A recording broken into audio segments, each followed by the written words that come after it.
네, 드디어 사도행전 마지막 장에 우리가 도착을 했습니다. 앞에는 온 유대와 또 빌립을 통해서 사마리아와 예루살렘, 사마리아와 또 땅끝까지 바울을 통해서 계속해서 복음이 증거되는 그런 내용들을 보고 이제 로마에 최종적으로 도착하는 그런 내용을 우리가 접하게 됩니다.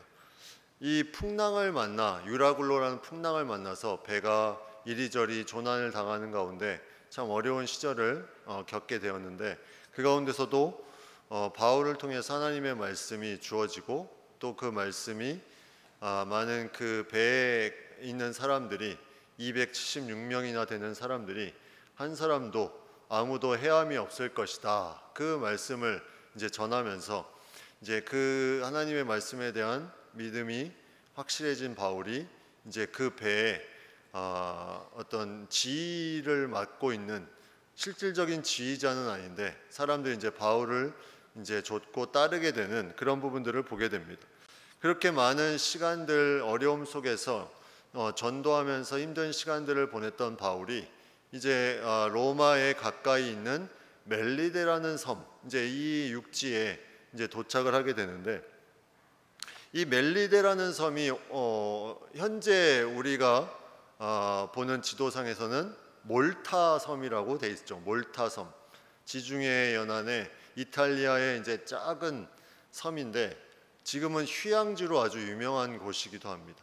이 몰타 섬, 멜리데 섬. 근데 이 멜리데라는 섬은 지금 현재 이제 좀 보면 로마 카톨릭이 거의 한 98%. 근데 이 섬에 중요한 부분이 있는데 뭐 환경이 좋아서 그런지 지금 현재로 보면 인구 밀도가 제주도의 면적의 7분의 1밖에 안 되는데 이 몰타 섬이 근데 인구는 제주도의 1.5분의 1.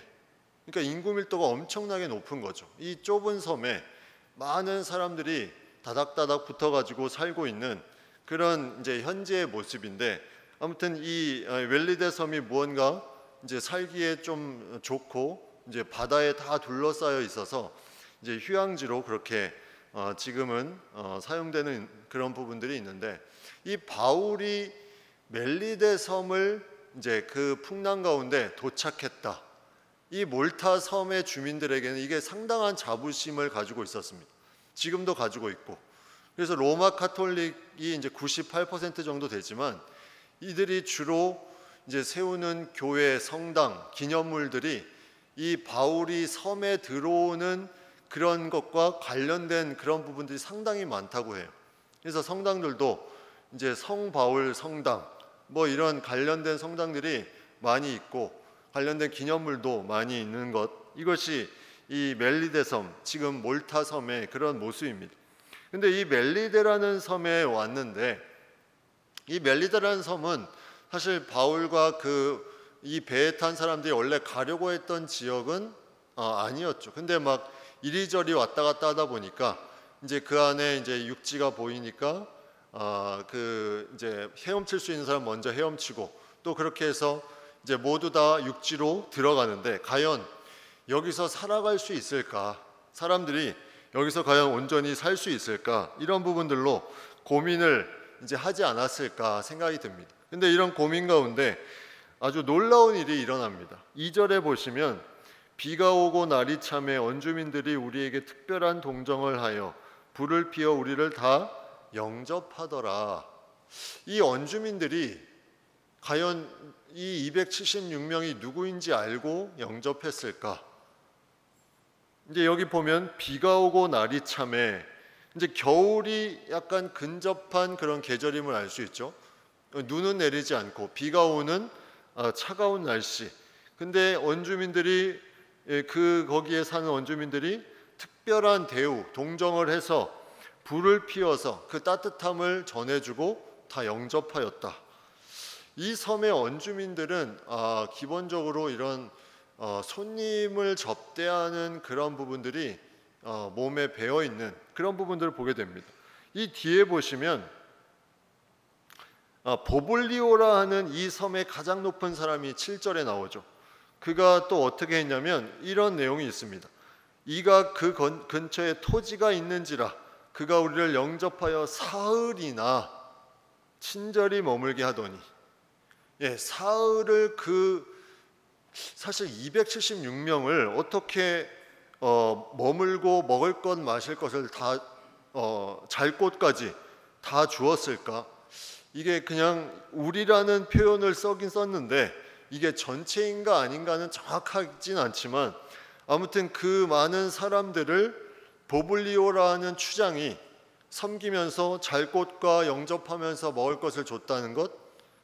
그러니까 이게 이 가장 높은 리더가 이렇게 사람들을 잘 섬기니까 이 밑에 있는 사람들이 그거를 배웠는지 아니면 그런 게 몸에 익숙했는지 2절에도 이제 이 원주민들도 그들을 보면서 약간 좀 경계를 해야 되는데 특별한 동정을 베풀어서 불을 피워서 영접했다. 이렇게 나와 있습니다. 이게 아주 중요한 이제 이 멜리데 섬의 하나의 국민성을 우리가 볼 수가 있죠. 이 멜리데 섬의 이 가장 높은 사람, 지금으로 말하면 원주민의 추장격이 될 수 있는데 그런 어떤 사람이 그런 베푸는 걸 잘하니 그 지역에 사는 많은 사람들이 그렇게 베풀었다. 또 하나의 우리 추측할 수 있는 것은 이 섬에는 많은 것들을 열매를 맺는 부분들이 있지 않았을까. 그러니까 이게 부족하지 않으니까 뭔가 잘 베풀고 또 선한 것에 계속 쓰여도 그 주변이 바다니까 어류도 많았을 것이고 식물들도 있었을 것이고 이런 부분들에 좀 많이 베풀지 않았을까 하는 생각을 해봅니다. 여기 원주민이라고 나오는데 이 원주민이라는 이제 단어는 이제 영어로 야만인, 그 버바리안이라는 뜻을 가진 영어 야만인의 헬라어 어원을 이루고 있는데 사실 야만인이라고 생각하면 이 원주민은 우리가 생각하는 그 원주민과는 살짝 다릅니다. 이 원주민은 이 당시 원주민이라고 표현한 것은 이제 누가가 이렇게 표현한 것은 헬라 문화나 헬라의 어떤 익숙하지 않은 그런 사람들, 약간은 문화와는 좀 동떨어진 야만적인 어떤 삶을 사는 그런 야만인들의 그런 부분들을 칭해서 이 원주민이라고 얘기한 부분을 우리가 생각해 보게 됩니다. 근데 이런 이 원주민의 그런 특별한 대우를 받고 이제 이 276명의 사람들이 그곳에서 이제 삶을 시작하는 그런 내용이 나오죠. 근데 이러한 삶의 시간이 예전에는 바울이 사람을 통해서 핍박을 받고 풍랑을 통해서 핍박을 받고 계속 어려움에 처했던 이 바울이 이 섬에서는 누구한테 핍박을 받냐면 뱀이라는 동물에게 핍박을 받습니다. 이제 하다못해 동물에게 독사에게 물려가지고 이제 죽을 고비를 또 맞게 되는 거죠. 이 바울에게 왜 이렇게 시련이 계속 있을까? 그 276명 중에 바울이라는 한 사람이 이 독사에 이제 물려서 이제 고통을 당하고, 여기 보면 이 독사에 이제 물는 그 과정을 보면 바울이 이제 불을 떼는데 나무를 이제 꺾어서 불을 좀 더 이제 잘 타게 하려고 나무를 꺾어서 불에 넣는데 그 나무에 마침 독사가 있었던 거죠. 왜 이걸 못 봤을까? 좀 이상하기도 하지만 이 독사가 뜨거우니까 그 뜨거움에 사람의 손을 딱 물어버렸는데 이 바울이 손을 문 거죠. 그렇게 이제 좀 우리가 추측을 할 수 있는데 그 손을 물고 있는지라 이렇게 되어 있습니다. 이 물고 놓지 않고 물고 있다. 뱀이 계속 물고 있었다는 거죠. 이 성경에 뱀이라는 존재가 어떤 존재입니까? 뱀은 창세기 우리 3장에 보면 자막에 보는 것처럼 뱀은 여호와 하나님이 지으신 들짐승 중에 가장 강교하니라. 뱀이 여자에게 물어 이르되 하나님이 참으로 너에게 동산 모든 나무의 열매를 먹지 말라 하시더냐, 이렇게 말합니다. 뱀이라는 것은 가장 강교하다. 여기서 말하는 뱀의 존재는 하나님의 말씀대로 살지 못하게 하는 사탄의 존재를 상징하는 그런 동물로 나옵니다. 그럼 성경에 이 뱀이라는 존재가 어떤 존재인가? 사실 그러한 존재로 나와 있는 부분들이 많이 있죠. 예수님께서도 그 바리새인들을 향해서 이 독사의 새끼들아 이렇게 하면서 이제 그런 어떤 심판의 지옥의 판결을 너희가 면하겠느냐 하면서 이제 말씀하셨던 그런 내용도 있고, 요한계시록의 뒷부분에 보면 요한계시록 20장 2절에 보면 용을 잡으니 곧 에빼미오 마기오 사탄이라 잡아서 1000년 동안 결박하여 이렇게 나옵니다. 예, 에빼미오 마기오 사탄이다. 예, 뱀의 존재, 그런 어떤 용, 뱀, 마귀, 사탄 이런 부분에 이제 이 뱀의 존재가 있는데, 오늘 나와 있는 이 뱀의 존재는 조금 그런 의미의 뱀의 존재라고는 볼 수 없죠. 뱀은 그냥 여기서는 물고 있는 뱀, 그리고 그걸 통해서 바울이 죽지 않고 다시 살아나는 뱀. 이 뱀은 어떻게 보면 이 모세가 출애굽하기 전에 하나님이 모세에게 부르심에 대한 확신을 주기 위해서 많은 이적들을 보여주셨는데, 그 중에 하나가 지팡이를 던지니 뱀이 됐고, 뱀의 그 꼬리를 잡으니 다시 지팡이가 되고, 또 이 이적을 바울 앞에서도 행하죠. 그게 무슨 의미입니까? 하나님이 그 가운데 역사하심을 이 뱀이라는 존재를 통해서 보여줍니다. 뱀은 그처럼 이제 독하고 간교한 존재이지만, 그런 어떤 극단적인 동물의 모양을 하나님의 놀라운 이적의 하나로 사용하시는 부분들이 이제 그런 어떤 이적의 부분들도 있고, 또 민수기 21장에 보면 이 백성들이 광야에서 모세에게 계속 원망을 합니다. 왜 우리를 이 땅에 불러내서 이렇게 힘들게 하느냐. 그때 하나님이 심판의 도구가 뭐였냐면 불뱀이었어요. 불뱀을 통해서 그들을 계속 물게 해서 이스라엘 백성들이 그 독에 죽게 만드는 그런 심판을 베풉니다. 이 뱀이 어쩔 때는 심판의 도구로 나타나기도 했다는 거죠. 그리고 마태복음 10장 16절에 보면 우리가 잘 아는 말씀인데, 거기에 이렇게 나옵니다. 너희는 뱀같이 지혜롭고 비둘기같이 순결하라. 다른 곳에서는 뱀이 대부분 좀 안 좋은 부분으로 나오는데, 유독 이 부분, 예수님께서 하신 이 말씀, 뱀같이 지혜롭고 비둘기같이 순결하라. 이 말은 다시 생각해 보면 사탄이 간교한 자라 이렇게 나와 있는데, 가장 간교한 동물, 간교한 자다. 그게 하나님께 붙들림 바 되는 그런 부분이 나타나면, 뱀의 그런 간교함이 뭘로 나타나냐면 지혜로 나타나는 거죠. 지혜로.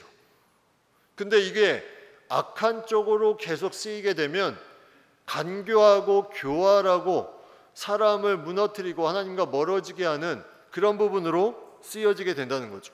성경에 간교한 자다라고 나오는 인물이 이제 있는데, 그 인물이 누구냐면 요나답이라는 인물입니다. 이 요나답이 간교하다 이렇게 표현하고 있는데, 이 들어보면 지혜로운 내용인데, 그 지혜로운 부분이 사람을 죄를 범하게 하고 사람을 무너뜨리고 죽게 만드는 그런 부분으로 쓰이는 부분입니다. 이 요나답이 어떤 일을 했냐면, 이제 암몬의 친구라고 나오는데, 이제 다윗의 조카이기도 하죠.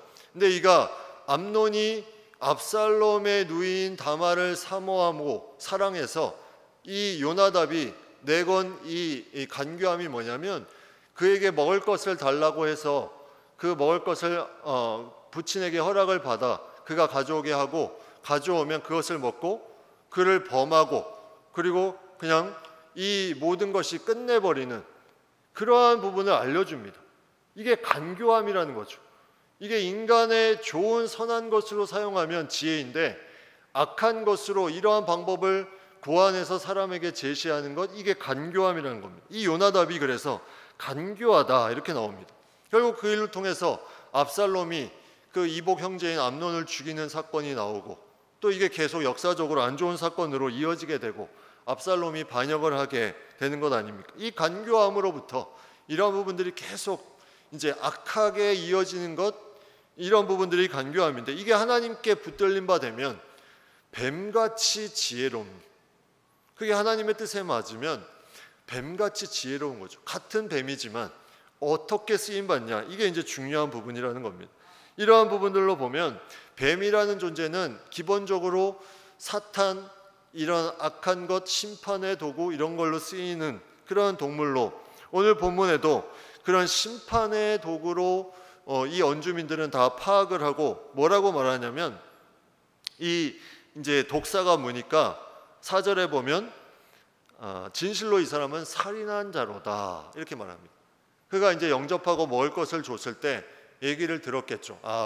이 바울 일행은 풍랑을 만나니 이 죄수들이 정말 못된 일을 했나 보다, 죽을 죄를 다 졌나 보다, 이렇게 생각했겠죠. 근데 바울이라는 사람이 독사에까지 물리니 저 사람은 정말 못된 짓을 했나 보다, 정말 살인자다, 이렇게 생각을 했겠죠.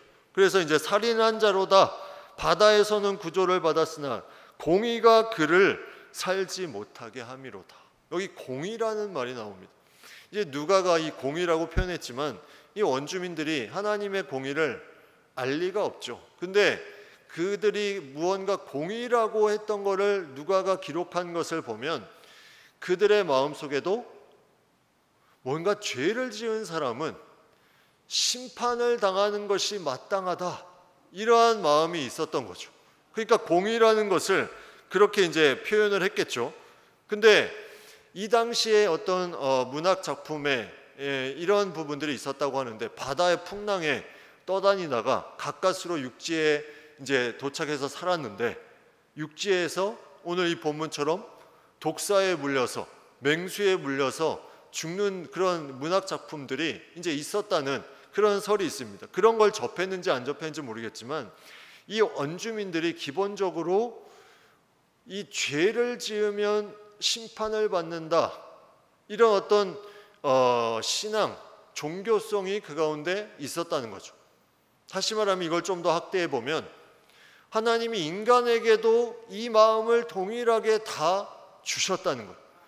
기독교 신앙을 갖던지 안 갖던지 사람들에게는 죄를 범하면 그 죄에 대한 벌을 받는다, 이 마음을 하나님이 모든 인간에게 동일하게 주셨는데, 그 이유가 무엇일까?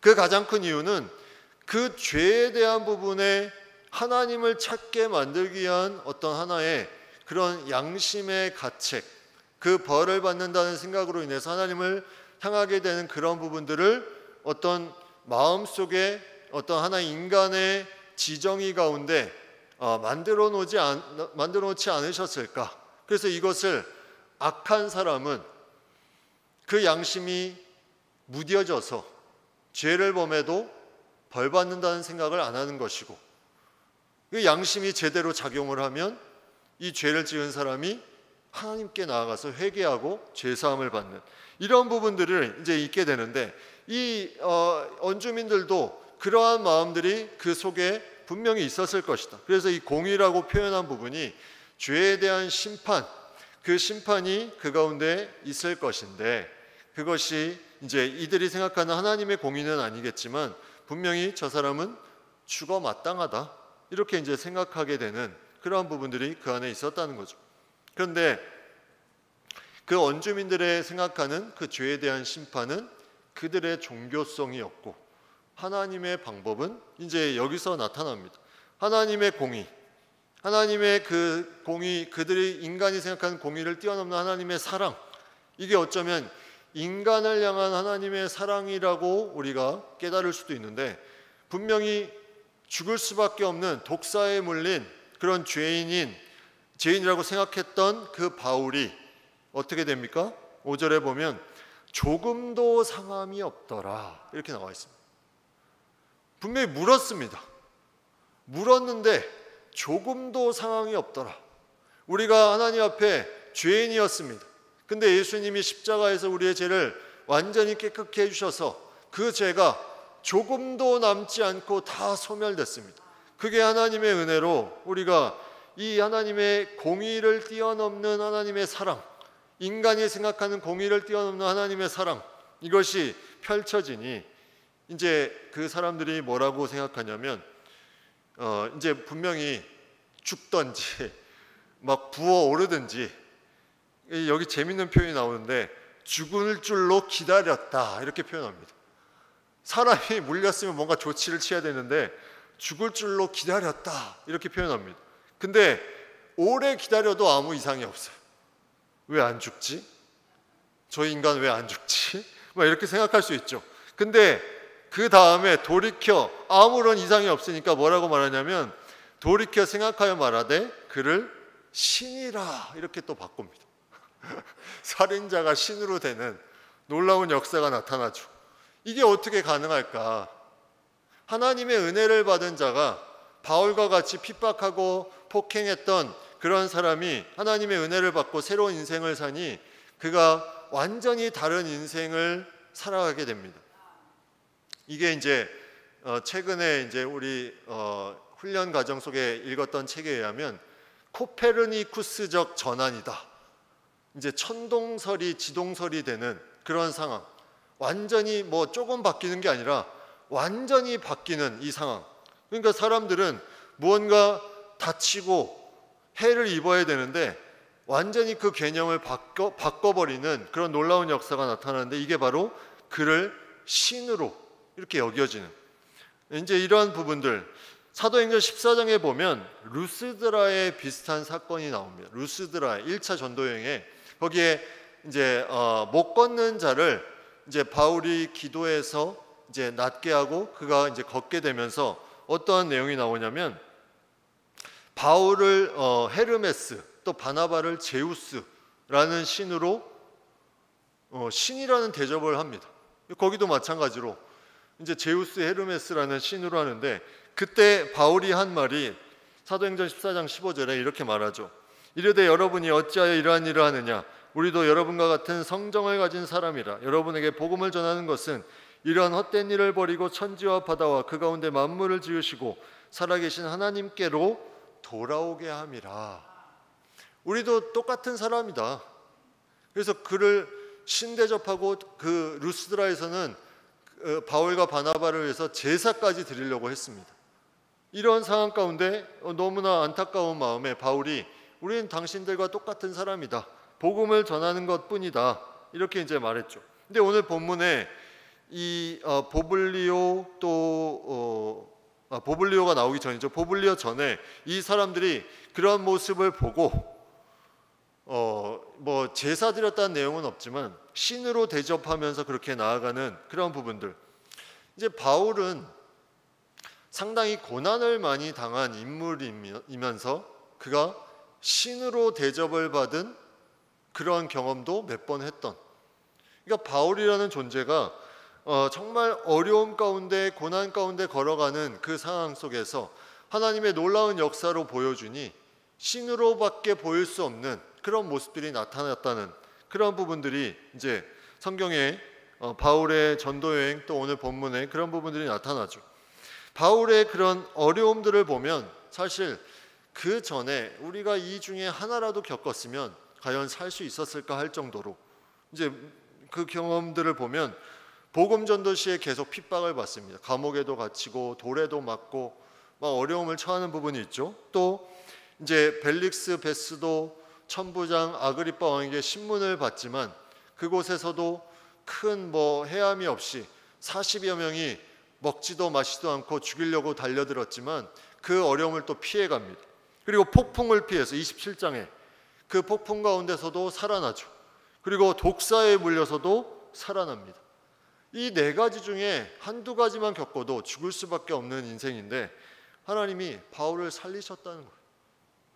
이게 놀라운 역사입니다. 바울을 살리신 가장 핵심적인 것은 바울이 하나님의 일들을 잘 감당해서이기도 하지만 더 근본적인 것은 사도행전 23장 11절에 그날 밤에 주께서 바울 곁에 서서 이르시되 담대하라 내가 예루살렘에서 나의 일을 증언한 것 같이 로마에서도 증언하여라 하리라 하시니라.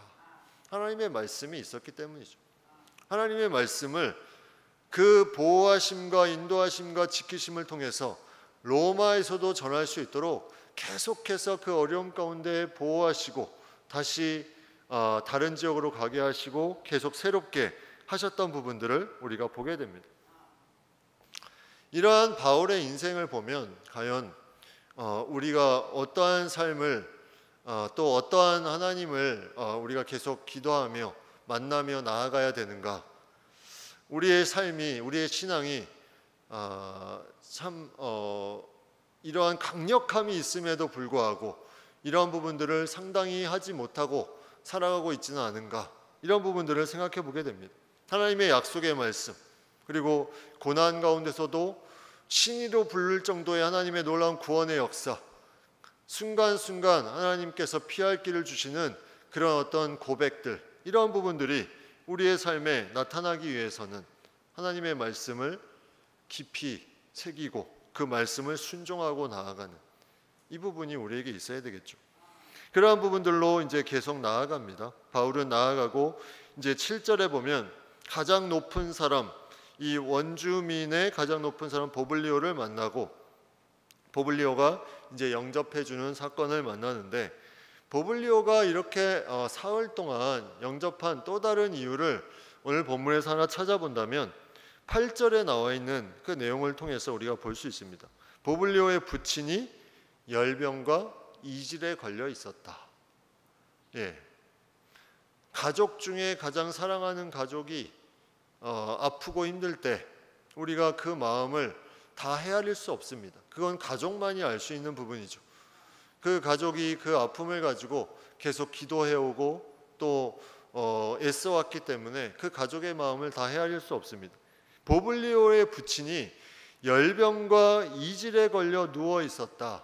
아마 이 가장 높은 자 보블리오가 이 섬에서 할 수 있는 건 다 해봤을 거예요. 모든 용하다는 것도 먹어보고 사람도 불러보고 다 했겠지만 그것이 들어먹히지 않습니다. 그런데 바울이라는 존재의 소식을 듣게 됩니다. 풍랑 속에서 살아나 또 많은 핍박 속에서도 살아나, 근데 독사에 물려도 살아났다. 이 말을 듣는 순간 보블리오가 한 가지 희망을 갖게 되는 거죠. 그 바울이라는 존재를 전혀 모르지만 그냥 듣는 이야기만으로 저 바울을 통해서 뭔가 낫지 않을까 하는 생각을 가지고 아마도 추측을 해보면 그렇게 그 마음이 더 사흘이나 라는 단어까지 쓰는 거 보면 그냥 일반적인 영접하는 것보다 더 훨씬 잘 대접을 했다는 거죠. 사흘이나. 이제 그런 부분들이 바울도 영적으로 느껴진 거죠. 바울에게도 이 보블리오가 이러한 친절하게 사흘 동안 섬겨준 것은 그의 부친이 너무나 힘들고 어려운 상황 가운데 있기 때문에 뭔가 하나님의 마음을 바울에게 주셨고, 바울은 그 가운데 담대하게 들어가서 기도하기 시작합니다. 그게 8절에 나와 있는 내용인데, 바울이 들어가서 기도하고 그에게 안수하여 낫게 하매. 기도하고 안수하여 낫게 했다. 근데 이 열병과 이질이라는 것은 전염병입니다. 전염병. 열병은 그 마태 복음서에 보면 그 베드로의 장모가 걸린 병으로 나와 있죠. 예수님이 치유하신 사건, 또 이질도 마찬가지로 이 독한 열병과 같은 전염병인데 바울은 전혀 거기에 대해서 개념치 않고 기도만 멀리서 해줄 수도 있는데 안수했다. 전염병이 막 일어나고 있는 그 상황 가운데 안수하여 낫게 하였다. 이게 바울의 믿음입니다. 바울의 그런 상황 가운데 계속해서 하나님의 마음을 가지고 나아가는 그 부분들이 하나님의 놀라운 역사가 나타나니 예수님의 그 치유와 이적 가운데 많은 사람들이 그 낫기 위해서 몰려온 것처럼 오늘 본문에도 이 소문이 보블리오 이 가장 높은 사람을 통해서 퍼져 나아가니까 섬 가운데 다른 병든 사람들이 다 오게 됩니다. 바울의 인생을 보면 예수님과 이제 거의 많은 부분에 닮은 부분이 많다. 이제 그런 말씀을 저번에 한번 드렸는데, 이런 핍박과 고난 가운데 계속 하나님의 놀라운 이적들이 나타나고 그 가운데 또 하나님이 주시는 많은 사람들이 그 가운데 몰려오고 예수님께 몰려온 그 사람들처럼 그들이 또 고침을 받고 이런 부분들을 계속해서 우리가 보게 됩니다. 그러한 부분들이 이제 하나님께서 바울에게 주신 그 복음의 능력으로 나타나며 그것이 계속해서 거하는 곳마다 놀라운 역사로 표현되고 그것이 나타나고 이제 그 부분이 이루어지는 것. 그런데 중요한 부분은 오늘 본문에 보면 이제 마지막에 이제 떠날 때까지 후하게 이제 대접을 해줬다. 떠날 때 쓸 것도 배에 더 실어줬다. 이런 표현이 있지만 안타까운 부분이 하나가 있습니다. 그게 뭡니까? 바로 이 멜리데 섬에서 구원받은 사람이 나타나진 않았습니다. 이 누가의 기록의 표현에 의하면 누가는 적은 수가 구원을 받았을지라도 항상 구원받은 사람을 기록하는 그런 선교적인 그런 마인드가 있었습니다. 근데 여기에 이 원주민들이 구원을 받았다면 당연히 기록을 했겠죠. 근데 기록한 내용이 없는 것으로 보면 이 당시에 원주민들이 가지고 있는 그런 다른 신에 대한 부분인지 아니면 그들만의 어떤 종교성인지 그게 엄청나게 컸음을 우리가 생각해 보게 됩니다. 그만큼 복음이 들어가기가 쉽지 않았던 거죠. 복음이 들어가기 쉽지 않았습니다. 이렇게 후하게 대접을 하고 친절을 베풀고 병 고침을 받고 사람들 올 때마다 다 고침을 받았지만 복음을 영접하고 세례를 받았다는 내용은 찾아볼 수가 없습니다. 이게 하나님의 선택의 은혜죠. 선택의 은혜. 하나님이 주시는 놀라운 은혜가 그 가운데 그런 치유 가운데 나타났지만 구원의 역사 가운데 드는 것, 이것이 하나님의 놀라운 선물임을 우리가 고백할 수 있습니다. 우리가 잘 아는 짐 엘리엇이라는 에콰도르 아우카 부족을 선교했던 선교사님이 계시죠. 그가 30세의 나이로 그 아우카 부족에게 복음을 전하고 같이 함께 하려는 그 시기에 다른 동료 선교사 4명과 함께 5명이 그 창에 찔려서 순교를 당합니다. 그 영화로도 나왔죠. 창의 끝, 엔드 오브 스크류 해가지고 창의 끝이라고 나왔는데 그 원주민들이 변하기가 쉽지가 않다는 거죠. 아우카 부족 원주민들이 이상한 사람들이 와서 같이 지내고 처음에는 신기하니까 했지만 이상한 사람이다 생각해서 그들을 다 찔러 죽입니다.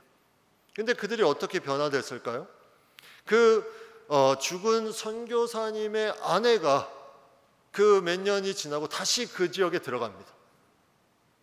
그래서 그 지역에 그 순교의 피가 있는 그 지역에 가서 다시 하나님의 복음을 가지고 그들에게 그 자신들이 죽였던 사람의 가족이 와서 그 복음을 전하기 시작합니다. 여기에 이 사람들의 마음이 열리는 거죠. 그리고 그들 중에 몇 사람이 그 부락의 목회자가 되고 그 부락이 변화되는 놀라운 역사가 나타납니다. 그런 원주민들의 그런 사람의 마음이 변하는 것이 어렵지만 복음의 그 놀라운 역사가 그것을 뚫지 못하지는 않는다는 거죠. 분명히 뚫을 수 있다는 거죠. 뚫을 수 있는 것이 인간의 하나님의 그런 놀라운 역사로 말미암아 그것이 귀한 통로로 쓰임받아 그것을 통해서 이루어질 수 있다. 그래서 그 짐 엘리엇이 순교하기 전에 남긴 놀라운 고백이 있습니다. 그 고백이 뭐냐면 영원한 것을 얻기 위해 영원하지 않은 것을 버리는 자는 결코 바보가 아니다. 영원한 것을 얻기 위해 영원하지 않은 것을 버리는 자는 결코 바보가 아니다. 인간의 눈에는 결혼한 지 3년밖에 안 되었고 30살의 나이에 죽어서 순교해서 안타깝다. 참 안 됐다. 이러한 모함이지만 영원한 것을 위해 영원하지 않은 것을 버린 그 짐 엘리엇과 다른 선교사님을 보는 하나님의 마음은 너무나 귀하게 영원함의 그런 부분들로 아름다운 모습으로 보여졌을 것을 우리가 이 고백을 통해서 생각해 보게 되는 거죠. 그 복음의 역사가 그 부족을 뚫고 들어갑니다. 이러한 하나님께서 주시는 귀한 바울을 통해서 계속해서 나타내는 복음의 역사, 이것이 우리가 어디에 있든지 어디에 가든지 지금도 동일하게 이러한 역사는 나타나게 된다는 거예요. 복음은 환경과 문명과 그런 어떤 편함이 계속 좋아지고 변할지라도 복음의 역사는 하나님의 뜻 가운데 그 통로로 쓰임받는 사람을 통해서 그것을 못 뚫을 것이 없기에 어디에 가든지 그것을 뚫고 나아가는 놀라운 역사를 이루게 됩니다. 결국 이걸 통해서 이 바울과 일행이 이제 이 멜리데 섬의 삶의 모든 것을 이제 다 이제 겪고 그들은 다시 이제 로마로 떠나게 되는데, 바울에게도 안타까운 부분이 있었을 거예요. 만약에 이 기록된 대로 믿는 사람이 없었다면 이들이 이렇게 치유를 받았는데 믿음의 문이 열리지 않는 것을 보고 안타까운 마음으로 이제 가는 그런 부분들을 우리가 생각해 보게 되는데, 그러한 부분들 우리가 항상 영혼을 대하면서 그러한 부분들도 우리에게 복음의 능력 가운데 나타날 수 있고 그 믿음으로 우리 주변을 바라보는 마음들, 그래서 내가 그냥 항상 봐왔던 인물이지만 어느 순간에 그런 마음이 들면 그건 하나님이 주신 마음이에요. 그 마음을 굳이 내가 이전처럼 접으려고 할 필요가 없이 그 안에 구체적인 하나님이 나를 통해서 하시고자 하는 것을 계속 물으며 나아가는 것이 중요합니다. 그러면 분명히 지혜를 주시고 거기에 대해서 할 수 있는 부분들을 알려주실 거예요.